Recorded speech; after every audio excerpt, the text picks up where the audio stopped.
Welcome to Anatomy and Physiology. My name is Dr. Jim Peters, and I'm going to be your lecturer for today. Why study anatomy and physiology?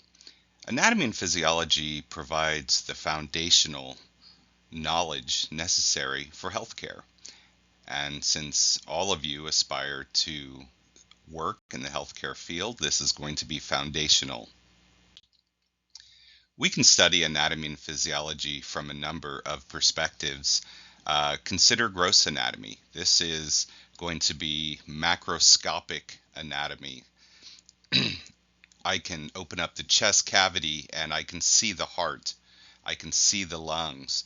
This would be studying anatomy and physiology from a gross perspective. We can also study anatomy and physiology from the microscopic anatomy. We can look at tissues under the microscopes and see cells. So both of these approaches are valid.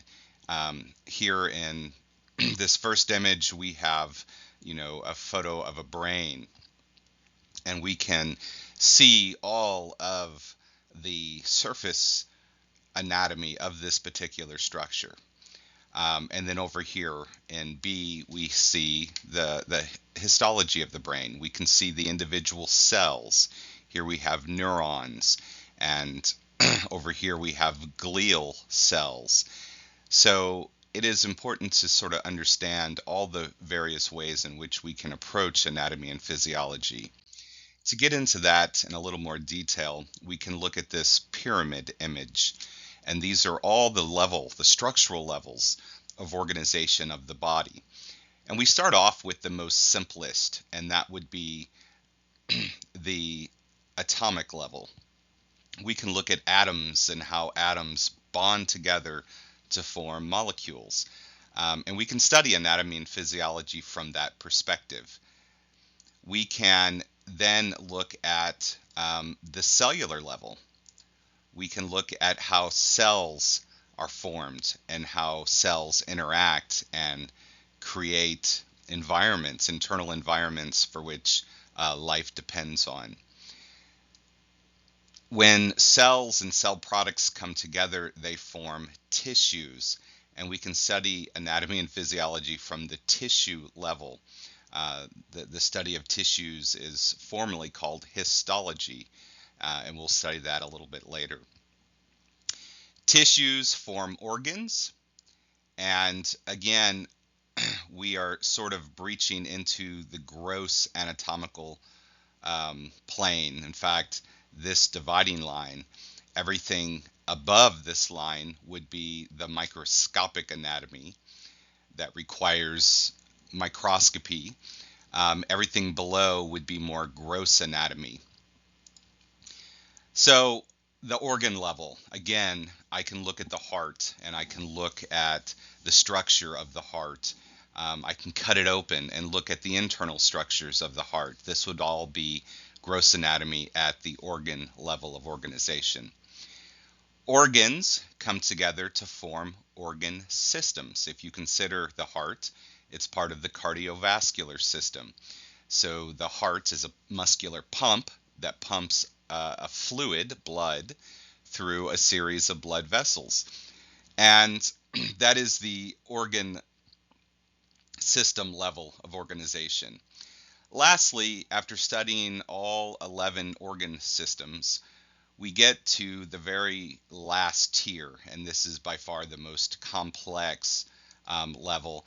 This is the level of the organism, and that is the goal of this course. We are going to study all of the organ systems in the body that give rise to the organism. And at the end of this course, you should have a really strong foundation of how all these organ systems create and maintain life. Here's a quick overview of all of the organ systems. We will devote time to each one of these. We start with the integumentary system after a little bit of introductory lectures. So the integumentary system includes the skin and some of the glands in the body.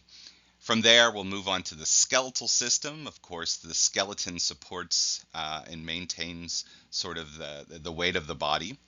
We have the muscular system that looks at all of the various types of muscles in the body. We'll study the nervous system. This is one of our main communicators within the body. Next, we have the endocrine system. Endocrine systems are the glands that produce hormones that help regulate various processes within the body. We'll look at the cardiovascular, which we already mentioned. We have the lymphatic system. This is part of the system that creates our immune system. We have the respiratory system, whose job it is to help exchange gases with the environment. Our digestive system helps to both break down and absorb important nutrients that our body needs and eliminates waste products. Our urinary system helps to produce urine, which is a filtration of the blood, again, to get rid of waste products in our body. And then lastly, we have our reproductive systems, so both male and female reproductive systems. So again, as we progress through each of these organ systems, at the end, we really should have a firm foundational understanding of what keeps us alive and what maintains balance within our bodies. Speaking of balance, how does our body maintain balance? Our body maintains balance largely through negative feedback, and this is a term that we're going to use quite a bit this semester. Negative feedback involves sort of these 5 steps, and I always like to sort of think of an actual application of these steps, and we're going to use body temperature. So what is our normal body temperature set at? Well, it's set at 37 degrees. And if our body temperature rises above 37 degrees, we have sensors in our body that picks that temperature rise or that temperature increase up. These are going to be nerve cells, both in the brain and the skin. And then we have a control mechanism. We have a temperature regulatory center in the brain located in the medulla oblongata. This is a part of the brain that we'll talk about later. But the medulla oblongata maintains sort of our internal thermostat. It's going to detect that rise in temperature, and then it's going to react. The effector would be the sweat glands in our body. And of course, we know that sweat glands release sweat onto the surface of our body. And through evaporative cooling, as that sweat evaporates off of our body, it carries with it heat, any excess heat. So that's going to help cool our body down. And then we get a response. And as we increase the heat loss through sweating, that is going to then move up. And let me change colors here. That's then going to move up, and it's going to help regulate our body temperature. And it's going to reduce our body temperature. And this is how negative feedback works. So we have a set point that if we move outside of that set point, so if our temperature gets too warm, we have physiological mechanisms that kick in to cool us down. And that is negative feedback. And once we get cooled back down, right, once we reach 37 degrees Celsius, that mechanism shuts down, right? We stop sweating. And that is what negative feedback is. So negative feedback is a really important way in which our body maintains balance. And that's a term that we're going to use frequently throughout this course, because our body is constantly trying to balance itself. And what happens when we lose balance? Well, that is where pathology, that's where disease occurs. So, for example, what if you cannot balance your blood glucose? What is the disease associated with the inability to balance blood glucose levels? Well, it's diabetes, um, one such example. So our body is constantly maintaining balance for thousands of different things, right? We have to have a certain balance of glucose. We have to have a certain balance of sodium and potassium and chloride, okay, the electrolytes in the body. We have to maintain temperature balance. We have to maintain a certain state of hydration. And when these mechanisms that maintain that balance fail, we become pathological, we become diseased, and eventually that disease process will lead to death. In fact, we will all die one day due to the inability of our body to maintain balance. You know, if you were in a terrible accident and you were to lose a large volume of blood, your blood pressure is going to be off balance. Your blood volume is going to lose balance. And if that is severe enough, you will die from that imbalance. So keep that in mind, and this term negative feedback, because that is how most of our systems operate in terms of balance. We talked about temperature a little bit, and I'm sorry that my video here sort of cuts off. Let me see if I can change that. I don't think I can right now. But our normal temperature range is 36.1 to 37.2 degrees C. This is our normal temperature range. So anything above 40 degrees is a thermic state, right? We become hyperthermic. This is also called heat stroke. And our body is not balanced in terms of its temperature. So we know that we have mechanisms to help cool our body down, and sweating is one such mechanism. But we have the other side of that as well. We have hypothermia. Hypo, of course, is a prefix, which means below, right? Hypo is a prefix that means below.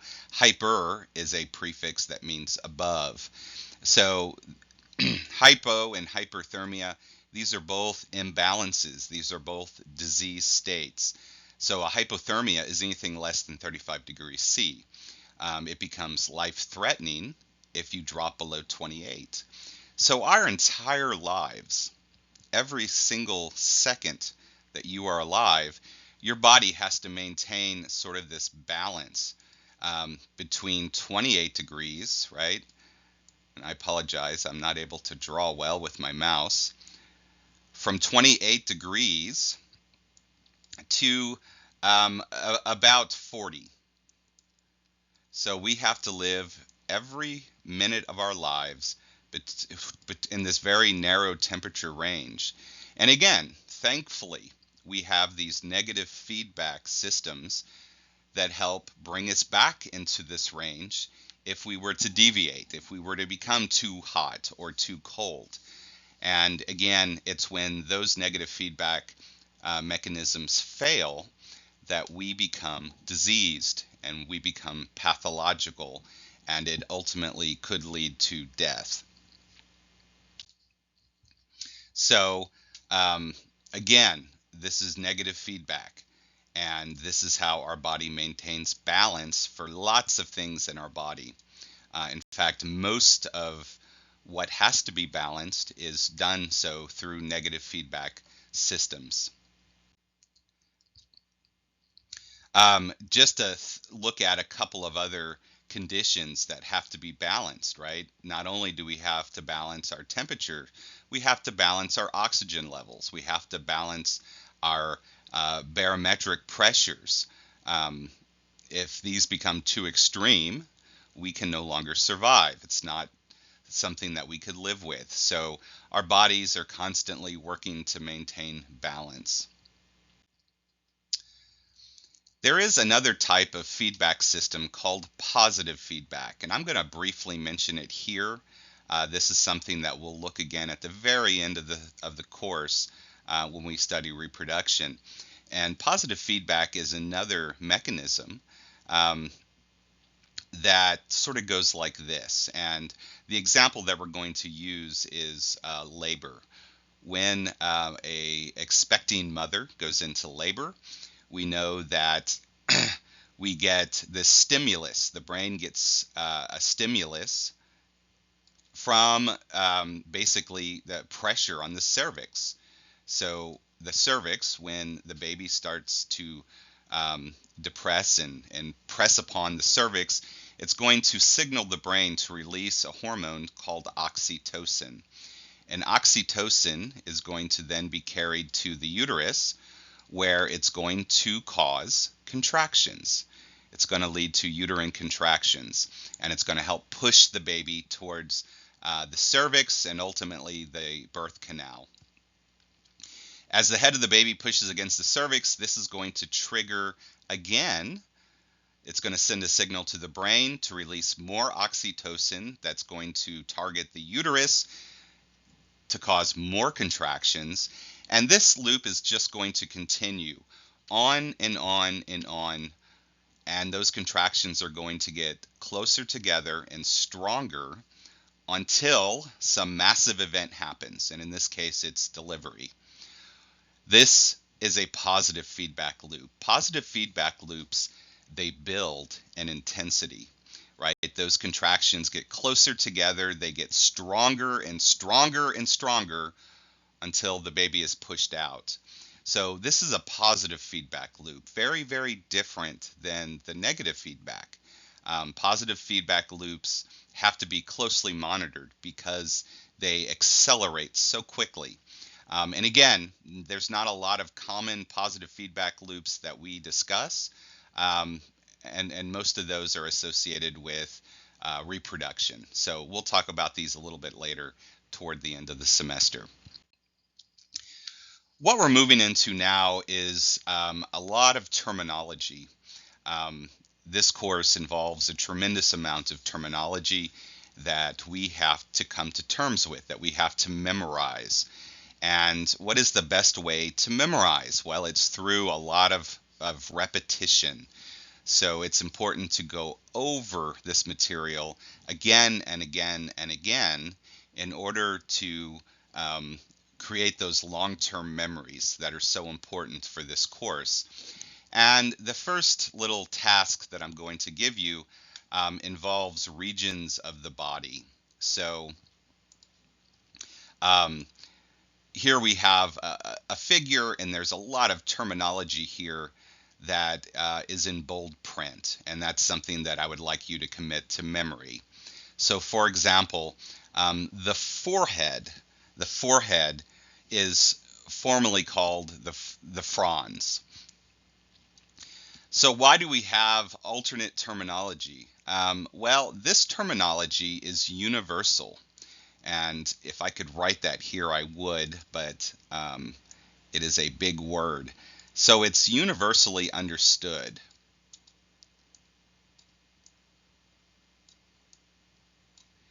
Bear with me.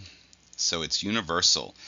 Anybody in healthcare, anywhere in the world, knows this terminology. So, for example, if I were referring to, I don't know, the crus. Where I'm from, we would refer to this as the leg, the region of the leg. But universally, crus is utilized. Crus is used. So this terminology is important because it's universally understood by any healthcare provider in the world. So this terminology, learn it now. And again, I'm asking you to learn these bolded terms. So the axilla is the armpit. The brachium is the arm, right? The arm goes from the elbow up to the shoulder. Anything that is below the elbow is called the antebrachium. This is also the forearm. So learning this terminology is going to help you in this course because In a very short amount of time, we're going to learn that there are muscles that include the biceps brachii, as well as the brachialis muscle. There are blood vessels like the brachial artery and the brachial vein. There are nerves like the brachial nerve that utilize this terminology. So that is what is significant. So learn it early. Be very confident in this terminology, and it's going to help you as we progress through this course. The next bit of information applies to directional terminology. Directional terminology is used to describe the relative position of two body parts, and I'm gonna stress that TWO. It refers to two body parts. So, for example, if I were trying to describe the relative location of my nose, right? My nose, I would say that my nose is at the front of my face. And again, most people would be able to understand that terminology, but clinically, we wouldn't use that terminology. We would say that my nose is anterior to the back of my head. So this terminology, they come in pairs, right? So we see anterior, right here. Let me switch to this. We see anterior and posterior. These are a pair of terms where anterior means towards the front and posterior means towards the back. We have superior and inferior. This is another pair of terms where superior means towards the head and inferior means towards the bottom of the foot. We have medial and lateral, where medial means towards the midline. If you were to draw a line down the middle of the body, that would be called the midline. And medial refers to being closer toward the midline, while lateral means further from the midline. We have left versus right. And again, this is some terminology that students often struggle with. Left versus right is always with respect to the patient. So you always think about the patient's left or the patient's right. And we'll have more to say about that in a bit. And then we have proximal and distal. Proximal and distal are used only for the limbs, only for the arms and the legs. And it refers to the point of attachment. So where does the leg attach? Well, the leg attaches right here. And proximal means closer to that point of attachment, while distal means further from that point of attachment. So this is a lot of terminology that we utilize in order to describe the relative location of body parts. So again, just to give you some examples, I can consider the knee. I can say the knee is distal to the hip, right? So the knee is further from the point of attachment than the hip is. I could also say the knee is proximal to my ankle because it's closer to the point of attachment compared to the ankle. So you always use the rule of two. You have to use this terminology to compare two body parts and their relative positioning. Let's do another example. Let's do my nose, right? My nose is medial to my left ear.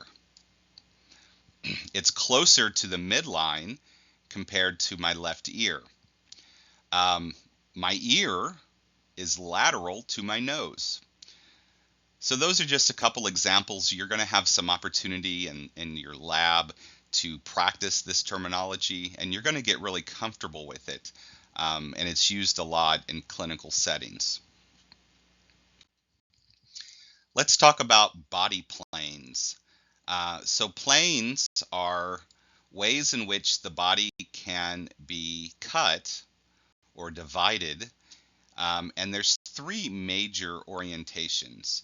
Um, there is the sagittal plane, the frontal plane, and the transverse plane. And let's start with sagittal. And for that, we have to return to that midline that we saw on the last slide, right? That line that divides the body into half. If you were to cut it right down the middle, that would be the midline. A sagittal plane is a plane within the midline of the body. And what that creates is a left and a right side. So if you were to take this body and cut it down the midline, you would have a left side and a right side, right? So that is what a sagittal plane creates, a left and a right side. The frontal plane, creates a anterior half and a posterior half, or an anterior side and a posterior side. So that is the frontal. Sometimes this is also referred to as the coronal plane. And then lastly, we have a transverse plane. And transverse plane is perpendicular to the other two. And you can see here in this example, it's going to create an upper part and a lower part. So these are three ways in which the body can sort of be divided. And why? Why are we talking about this? Well, we use this a lot in medical imaging, right? In medical imaging. So there are medical procedures that allow us to image, and this is one. So this is the X-ray. An X-ray allows us to see internal structures of, in this case, we have the hand. So it allows us to look at the inside of the hand without actually cutting the hand open. And that's what these imaging structures, why they're so important. There are lots of different types of imaging technologies. We could talk about MRIs. We can talk about PET scans. We can talk about ultrasounds, and then X-rays. These imagings are non-invasive. They don't involve opening the body up. Before we had imaging, if a doctor wanted to know what was going on inside of the body, they physically had to cut it open. And of course, that was a very high risk situation, right? It led to lots of problems. It led to possible infections and death from that. So these imaging technologies have really reduced that threat and that risk. And it's why they're so important. And that's why planes are important, because we use these in order to direct certain types of images from these technologies. Here we see some of these. So we have a CT scan, we have PET scans, we have MRIs. So these are all types of imaging procedures, assays that can be done to look at the inside of the body without physically cutting it open. Okay? The next topic that we're going to discuss are body cavities. So let's first sort of try to figure out why we have body cavities. Body cavities separate organs, and they give organs their own space in which to operate. And you can see in this diagram we have many different types of body cavities. We have the cranial cavity, which houses the brain and the spinal cord. We have the thoracic cavity, which houses the lungs and the heart. We have the abdominal cavity, which houses many of our organs of the digestive system. And then we have the pelvic cavity, which houses our reproductive organs as well as some of our urinary organs. So these are different body cavities. And again, the purpose of a body cavity is to separate organs and give them space to operate. Again, in lab, you're going to revisit this topic and actually sort of work through it. So you'll have another opportunity to learn about body cavities. Let's look at regions and quadrants of the abdominal pelvic area. We can divide the abdominal pelvic area, and let's sort of orient ourselves. Here is our hip. Here's the head of the femur, so here's where your leg attaches. And then here at this dotted line is the diaphragm. This is a sheet of muscle that separates the abdominal cavity from the superior thoracic cavity. And we can divide the abdominal pelvic area into quads, right? Quad means 4.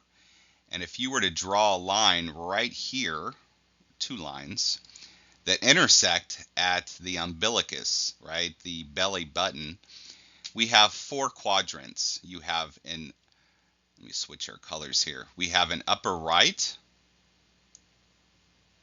quadrant, right upper quadrant. We have a left upper quadrant. We have right lower quadrant and left lower quadrant. So these are 4 abdominal pelvic quadrants that have been created. And you might ask, well, why? Why do we have these 4 quadrants? Well, these are used clinically. If you've ever had an abdominal exam, your doctor may have pressed on your abdomen, and what he was doing was he was searching for any type of tenderness. So he may be pressing right here in the right upper quadrant and asking you, do you feel pain? Does this hurt? And what he's doing, he or she is doing, is basically pressing around the liver and the gallbladder and part of the large intestines to see if any of those organs are damaged. He may then move to the left upper quadrant, where he might be checking the stomach or the spleen. The left lower quadrant houses a lot of your small intestines, as well as the urinary bladder. And then the right lower quadrant, we have the gallbladder and the appendix and intestines, as well as the bladder. So these quadrants help clinicians to sort of localize and identify areas that may be painful, that may be tender. So in the doctor's notes, he may write that there is tenderness, there is pain in the right lower quadrant. And that may be used to justify further tests that may look at the appendix or the gallbladder. We can also further divide the abdominal pelvic area into regions, and we can see here that 9 regions are created. Just quickly to go through these 9 regions, we have the umbilical region. Of course, this is the area, umbilical refers to the belly button, where the umbilical cord attaches at one point. To go right above that, we have the epigastric region. Epi means on top of, and gastric refers to stomach. So this is the area right above the stomach. And then below we have the hypogastric region, where hypo refers to below, gastric, the stomach. We have right and left lumbar regions. Lumbar refers to lower back. We have right and left hypochondriac region. Hypo, we know, refers to below. Chondro, we're going to see later, refers to cartilage. And this is referring to this rib cartilage right here. So these are the regions that are below the cartilage of the ribs. And then lastly, we have the left and right iliac region. And the iliac region is where the leg attaches to the trunk. So these are the regions as well as the quadrants of the abdominal pelvic area.